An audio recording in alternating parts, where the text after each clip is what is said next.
ఇది నా Indian passport. దీనివల్ల నాకు అస్సలు యూజ్ అవ్వకపోయినది నా దగ్గర ఉన్న దాంట్లో అంటే ఇదొకటే. రిమైనింగ్ ఒక జిరాక్స్‌కి యూజ్ అయింది. లేదంటే ఏదైనా అప్లై చేయడానికి యూజ్ అయింది.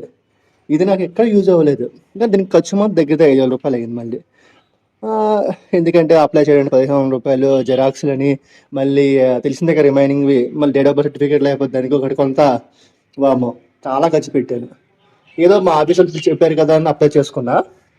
దరిద్రులు పక్క ప్లేస్‌కి కూడా మూవ్ చేయలేదు. ఏదో నాకు పాస్‌పోర్ట్ అడిగాను అనుకున్నాను. ఫారెన్ ట్రిప్ ఉందేమో, లేకపోతే నన్ను ఆన్ బోర్డ్ మీద గాని ఎక్కడికి పంపిస్తారేమో, ఆన్ సైట్ ఇస్తారేమో అనుకున్నా. ఒక్క సైట్ కాదు కదా, పక్క సైట్ కూడా పంపించలేదు. మళ్ళీ మ్యాండేట్‌గా 10 ఇయర్స్ కోసం రెన్యువల్ చేయించుకోవాలంట. రూ.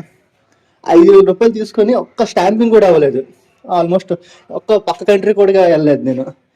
ఇండియా వెళ్ళాలంటే అవసరం లేదు పాస్పోర్ట్. ఒక్కసారైనా ఎవరిని పాస్పోర్ట్ అడుగుతారేమో, వేరే కంట్రీకి వెళ్తారేమో అనుకున్నా. ఇంతవరకు ఎక్కడికి వెళ్ళలేదు. నెక్స్ట్ ఏమైనా ఎక్కడికి వెళ్తే చూడాలి. ఏ దుబాయ్కో, హాంకాంగో, థాయిలాండ్ తెలిసిందే కదా, ఎక్కడికి వెళ్ళాల్సిందే ఈసారైనా.